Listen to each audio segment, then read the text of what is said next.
संतोष देशमुख प्रकरणामध्ये जोमानं बाजू मांडणारे सुरेश धस सोमनाथ सूर्यवंशी मृत्यू प्रकरणात मात्र काहीसे बॅकफूटवर आहेत की काय असा सवाल उपस्थित होतोय। कारण सूर्यवंशी हत्येप्रकरणी परभणी ते मुंबई लॉंग मार्च काढण्यात आलेला होता। हा लॉंग मार्च काल नाशिकमध्ये परभणीच्या पालकमंत्री मेघना बोर्डीकर आणि भाजप आमदार सुरेश धस यांच्या मध्यस्थीने थांबवण्यात आलाय। तसंच सूर्यवंशी प्रकरणातील निलंबित पोलिसांना माफ करा असं आवाहन सुद्धा धस यांनी केलं। या प्रकरणावरून विरोधकांनी सुरेश धस यांना घेरलंय। जितेंद्र आव्हाड यांनी भाजपचे आमदार सुरेश धस यांच्यावर निशाणा साधलेला आहे। जितेंद्र आव्हाड यांनी सुरेश धस यांच्या भाषणाचा एक व्हिडिओ पोस्ट करत सोमनाथ सूर्यवंशी प्रकरणामध्ये राजकारण करून पोळी भाजू नका असा सल्लाही दिलाय।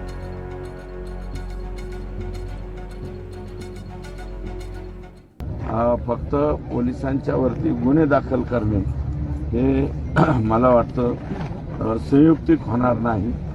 त्यांची मला वाटतं बऱ्यापैकी कान उघडणे आता डिपार्टमेंटने केलेली आहे।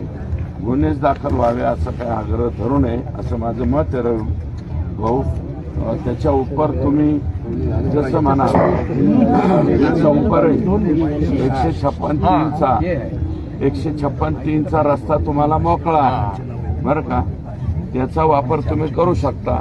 परंतु संघर्ष न करता त्यांनाही एकदाच जसं काही गोष्टीमध्ये माफ केलं जातं मोकळ्या मनाने मोठ्या मनाने, तसं काही गोष्टी माफ करावं अशा प्रकारची या ठिकाणी विनंती करतो। आणि जे काही मला वाटतं आता ॲडिशनल साहेब आले त्यांनी आणि पालकमंत्र्यांनी जाहीर करावं।